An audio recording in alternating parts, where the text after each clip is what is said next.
שלום לכולם. לעונג הוא לי להיות כאן בנוכחות כל כך הרבה אנשים חשובים. שמי אריה רייך, אני פרופסור בפקולטה למשפטים ומשמש גם כסגן הרקטור של האוניברסיטה. So this is a bilingual conference. So also this session is going to be bilingual, and I will also speak half in English and half in the holy language. We have two speakers delivering their presentation in English and one in Hebrew. Our subject is education and leadership.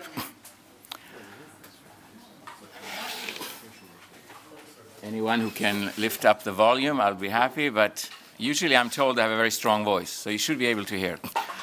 Otherwise, try to adjust your hearing aids. So our subject is education and leadership, which is a subject very appropriate in a conference devoted to the memory of Rabbi Sachs. His legacy was one of both education and leadership. He was a great leader, religious and moral leader of the Jewish community, of the United Kingdom and the Commonwealth, with a great influence way beyond the border of the Commonwealth, and he was also a great educator. His moral voice was heard not only within the Jewish community, but also among the Gentiles, where he became a spokesman for the Jewish people, spreading the moral and religious messages of Judaism to all peoples of the world. אני אעבור לעברית, ואני רוצה לומר משהו קצר על מנהיגות. ואני חושב שאין כמו בפרשה שקראנו בשבת האחרונה כדי לבטא את מה שהתורה חושבת שנדרש ממנהיג. התורה מספרת על משה, שגדל בבית פרעה כמו נסיך, כן? כמו נסיך מצרים, כמו שספילברג קרא לו בסרט המפורסם, ומה שהיינו מצפים ממנו, אילו הוא היה דואג לאינטרסים של עצמו, הוא להישאר נאמן לארמון, לפרעה, לבת פרעה, ולברוח מכל חיבור וקישור לעם העבדים, לעם המדוכא והמושפל שם בחוץ, אבל לא כך בוחר משה. כתוב, ויהי בימים ההם ויגדל משה ויצא אל אחיו וירא בסבלותם. הוא יוצא אל אחיו.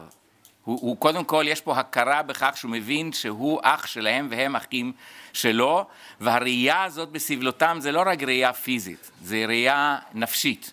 הוא לוקח אל ליבו את מה שהוא רואה. והביטוי הזה של וירא מופיע גם לגבי השם. בסוף אותו פרק, כשהשם שומע את זעקת בני ישראל, רואה את סבלותם ושומע את זעקתם. זה ראייה שלוקחת ללב. ואחר כך וירא איש מצרי מכה איש עברי מאחיו, ויפן כה וכה וירא כי אין איש ויך את המצרי ואת מנה בחול. אנחנו רואים פה אדם שלא מוכן לעמוד מול עוול. הוא לא מוכן לראות את החזק שמשפיל ומכה את החלש, והוא מיד קם ועושה מעשה. הוא לא נשאר על הקווים. יכול היה אדם לומר, טוב, אבל אולי זה מין מוסריות מוגבלת כזאת שבעצם יודעת להגן על בני עמו מפני תקיפות של בני עמים אחרים.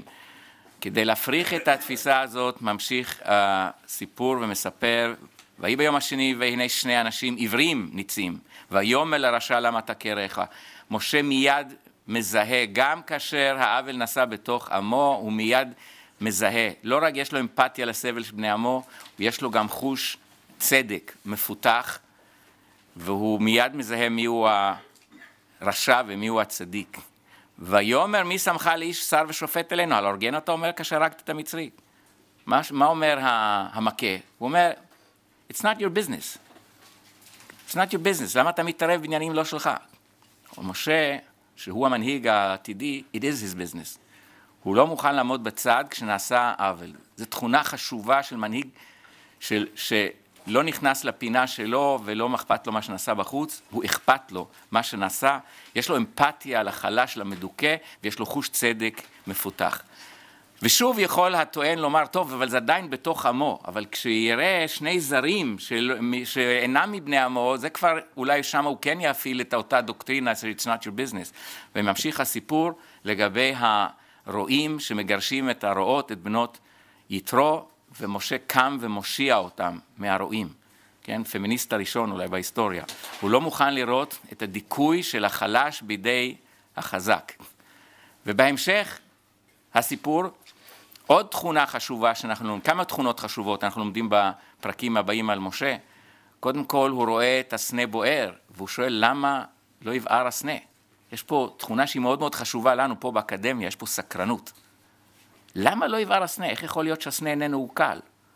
הסקרנות הזאת היא זו שמניעה את כולנו כאן, החוקרים, באוניברסיטת בר-אילן, באוניברסיטת אחרות, אנחנו מנסים להבין מה קורה, וזה גם תכונה חשובה של המנהיג, לפני שהוא מקבל החלטות, שינסה להבין מה קורה ולחקור ולהגיע לחקר האמת. וכמובן, הענווה שלו, שלח נא ביד תשלח, הוא בכלל לא רוצה להיות מנהיג, הוא לא רואה את עצמו כמנהיג, הוא כבד פה וכבד לשון, אבל הקדוש ברוך הוא יודע יותר טוב, הוא יודע שיש בו את תכונות המנהיגות, ולמרות שנבואתו לא קם כמשה, לא הייתה כנבואה כזאת, עדיין, והאיש משה ענב מכל אדם אשר על פני האדמה, יש פה את הענווה האדירה הזאת, וגם התכונה הזאת, זו תכונה שגם הרב זקס בספר שלו, Lessons in Leadership, מציין שזו תכונה שעוברת כחוט השני בין כל המנהיגים, שהתנ"ך בוחר אותם, כן? החל משאול, המלך הראשון, שהוא נחבא אל הכלים, ודוד, שהוא האח הכי צעיר במשפחה, ובכלל שמואל, מכל הבנים שהוא רואה הוא לא חושב בכלל שהוא בכלל מועמד, וכן הלאה וכן הלאה, וגם על הציווי על משה, שלא ירבה לאנשים ולא ירבה. אם כן, יש פה מסרים חשובים בנושא של מנהיגות בפרשה. הרב זק, כמו שציינתי, כתב על זה ספר שלם. נדמה לי שהספר הזה עדיין לא תורגם לעברית, אם אני לא טועה, אבל בוודאי הוא תורגם בקרוב. אז אני מזמין את המרצה הראשון שלנו, נכון? זה רפי, אתה הראשון? אני אציג אותך. Rabbi Dr. Raphael Zarum is Dean of the London School of Jewish Studies, which is previously was the Jews College, and he is the Rabbi Sacks Chair of Modern Jewish Thought, which was established by the Zaban family. He's also a disciple of Rabbi Sacks. He lectures in Jewish education, new readings of classical text, as well as training teachers, educators, and rabbis. He's got a rabbinic ordination from the Montefiore Kollel, and he also has the kind of degree that you expect from any rabbi, a PhD in theoretical physics from King's College London. He's got an MA in adult education from the University College of London, as a graduate of the Mandel School in Jerusalem, also Mandel School of Leadership, I think it's called. He regularly writes articles for the Jewish press and essays for journals and book collection. He's traveled the globe lecturing at many diverse institutions. Please, Rafi, the floor is yours. I miss my teacher. And 2 years and 2 months after his passing, the greatest nachama, the greatest comfort, is that this room is full of people who loved his thoughts and his humanity. And we're together to learn and discuss and analyze his work. And that's a great nachama and a great pleasure to be here for that. And I thank all who have organized to allow that to happen. What is modern orthodoxy? What's modern about it and what's orthodox?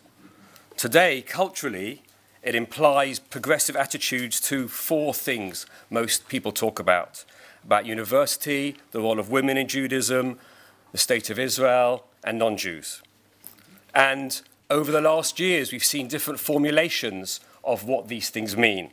Torah Derech Eretz from Rav Hirsch in the 19th century, Torah Umada from Rabbi Dr. Norman Lamb in the 20th century at YU, and Rabbi Sacks himself in his formulation of Torah and Chokhmah, which he describes in his book Future Tense and his discussion of inclusivism. But Rabbi Sacks wasn't a fan of talking about these things, of defining modern orthodoxy. When I was going to organize a conference about it, he said, "Don't." He said instead, show them how we learn, and they'll understand through that. So I don't want to discuss what it is now.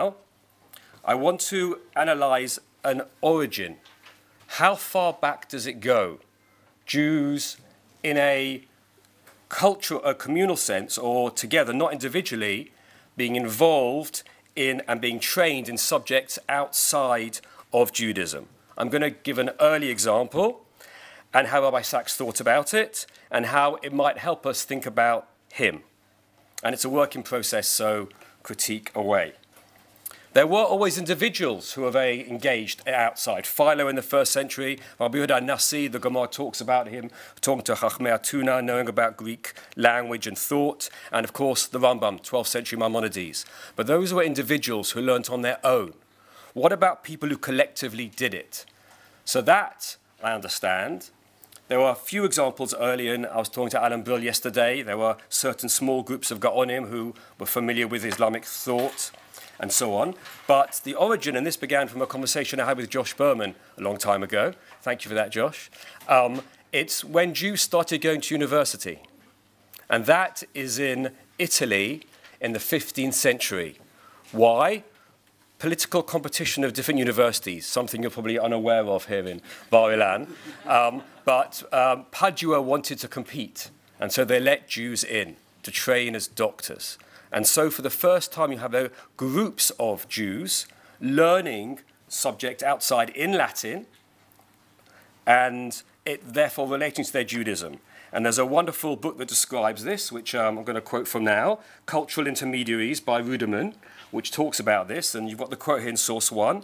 Of particular importance is the number of rabbis who also trained as doctors in Italy from the late 16th century onwards, particularly after medical school in Padua, and later other medical schools begin to accept Jewish students in large numbers with growing regularity, shaping a kind of informal fraternity. So what does that do when they're involved in that general sense? That's the background to what I want to talk about. I want to focus on chapter 6 of Rabbi Sacks's book, The Great Partnership, about religion and science. And in that chapter, his introduction is what I want to focus on, where he talks about a particular scholar from that time, from 15th century, whose name was Pico della Mirandola. Not Jewish, was going to train to be a priest, but didn't in the end.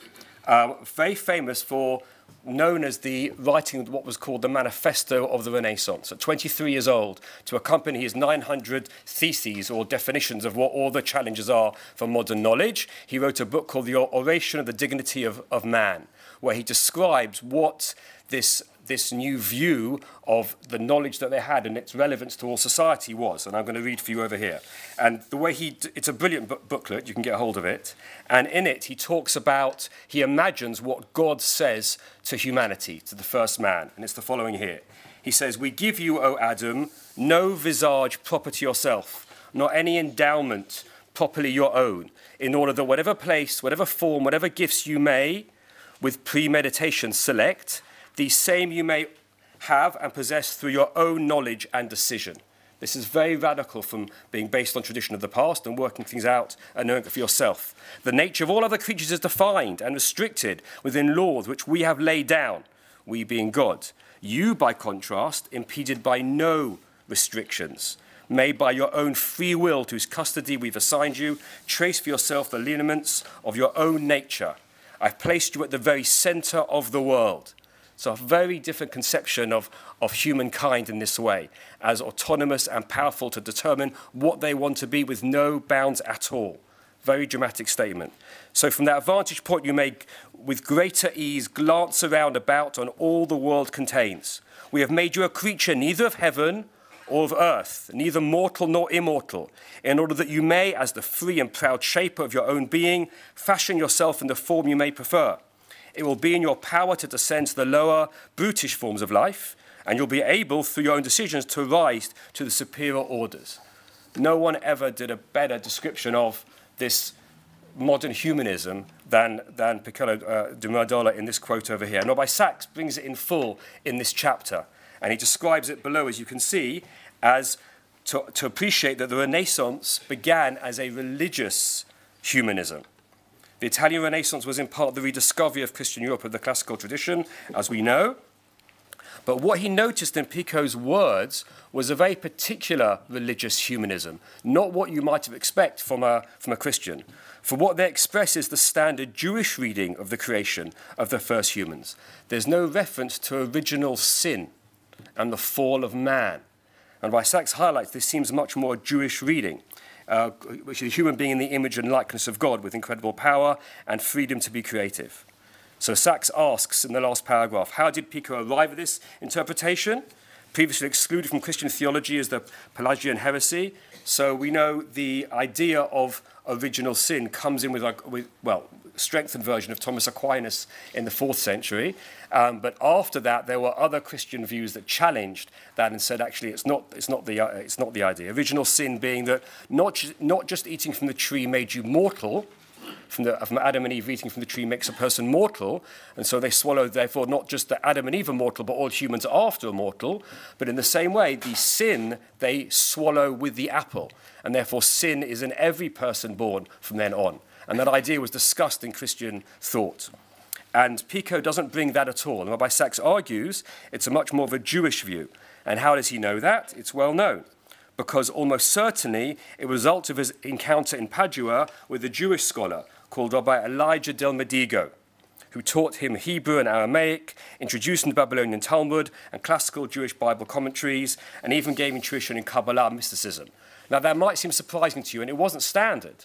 But we know historically there was a huge overlap of what was going on. If you turn over, there's a just brief brushstroke outline of Jews in the Renaissance, especially in Italy, especially in Florence, because Cosimo de' Medici, a successful businessman who pretty much owned Florence, allowed Jews in for financial and other reasons, and with them came Jewish wisdom, Hebrew, Talmud, and Kabbalah. And it was a very fruitful interchange of ideas in this kind of very cosmopolitan society, unlike Rome itself, which was a bit more frum. It was. So he created a kind of Neoplatonic academy under his patronage, and Donatello, Botticelli, all these amazing painters and artists gathered together there and were supported by him. And Florence became the center of the Renaissance. At that time, back in Rome, the Pope wants to develop and build the main chapel there. It's renamed after him, Sixtus Sistine Chapel. And even though, as I said, Rome is very different to Florence, the best painters and artists are in Florence. So they bring them all over in order to develop it. As you can see over here, I don't want to go into it too much. Just to know, as you know, Michelangelo studies under Ficino and Pico della Mirandola. So even though Michelangelo himself doesn't learn from Jews, his teachers were very influenced by Jews, and it becomes amazing that the ceiling of the Sistine Chapel does not contain apostles, does not contain anything from Christianity, but has only got Hebrew Bible, Tanakh figures on the entire ceiling of the Sistine Chapel, which many have noted is because of his humanistic ideas and universal, not just being Christian, but a kind of unification of Judaism and Christianity in some ways. And as we mentioned, although Pico de Mirandola learnt from Elijah del Medigo and Al-Alamino and other Jews as well.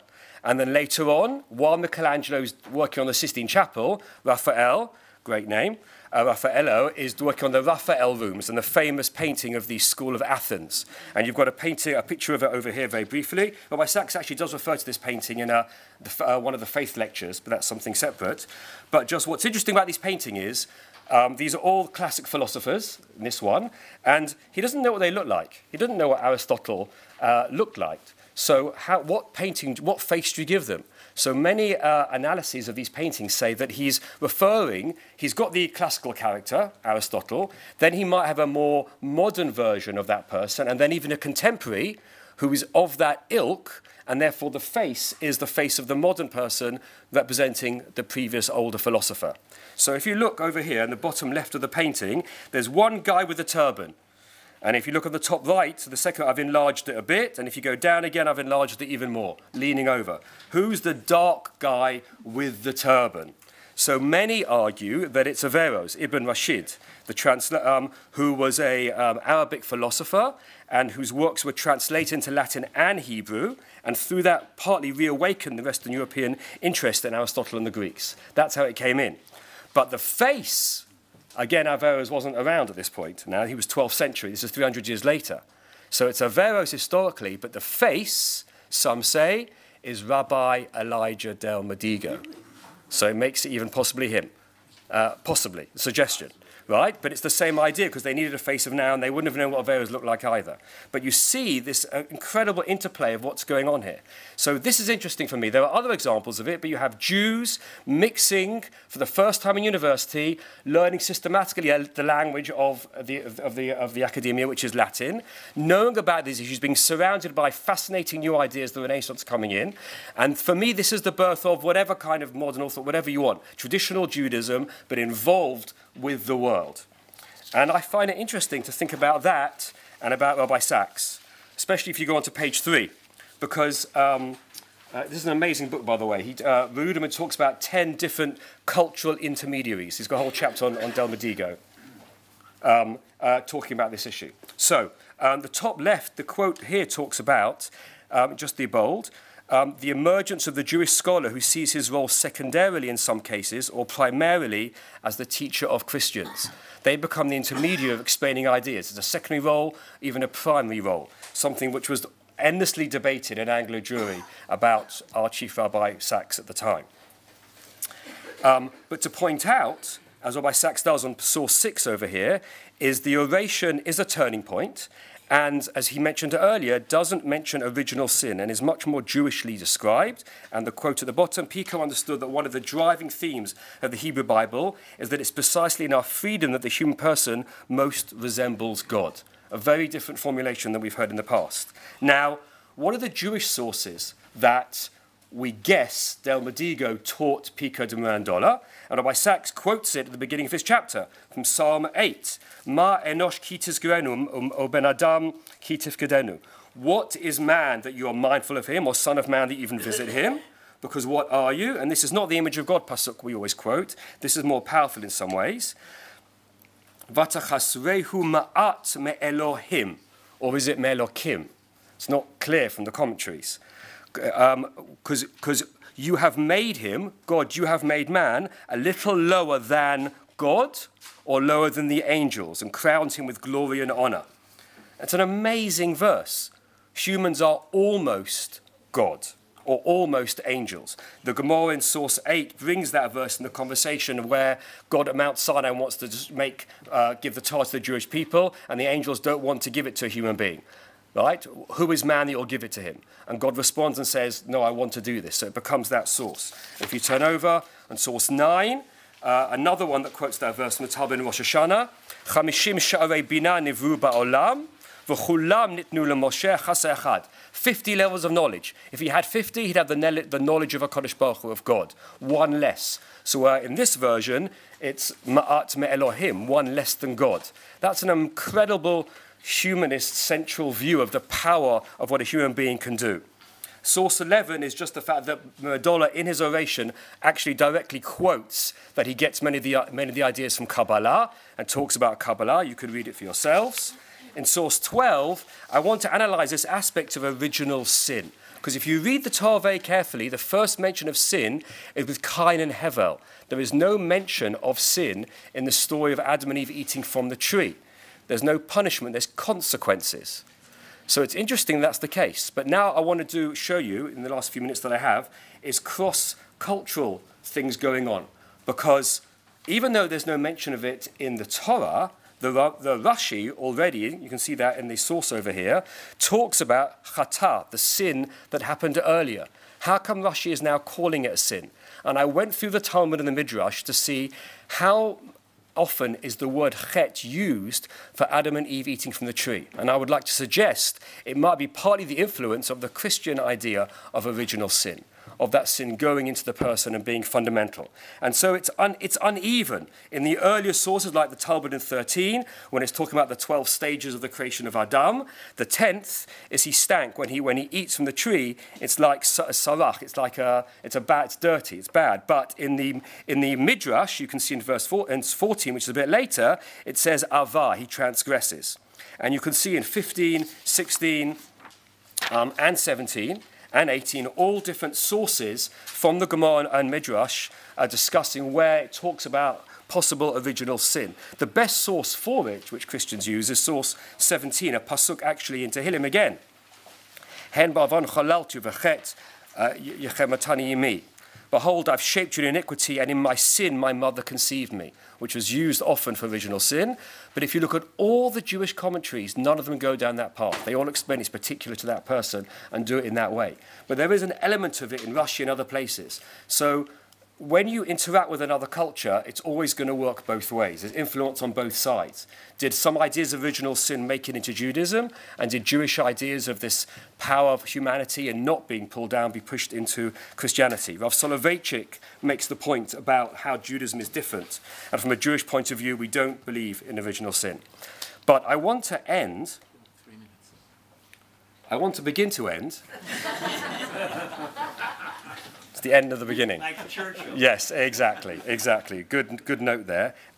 We've quoted the famous pasuk about how we're almost like gods. But I don't pray that psalm every morning. That's not what's in the davening. It's part of the Psalms, and it's read on certain Yom Tovim and stuff. But if you look at the beginning of the brachot of the morning, it's a very different conception. What do we have to do? And Rav Sachs in the Siddur calls this section Kabbalat Ol Malchut Shamayim, the acceptance of the yoke of heaven. This is source 20. It's found in the 10th century Talmud Eliyahu, and the second paragraph you'll recognize from the Yom Kippur Ne'ilah. But it's quite a late text in a way, and it's a very different conception of what we are. And this is what we say every morning. Ribon Kol Amim, Lord of all worlds. Ma'anu, what are we? What are our lives? What's our kindness, our righteousness? What's our deliverance? What's our strength? What's our might? What can we say before you? Are not all the mighty like nothing before you? It's the very opposite view. We're not almost God, we're practically nothing.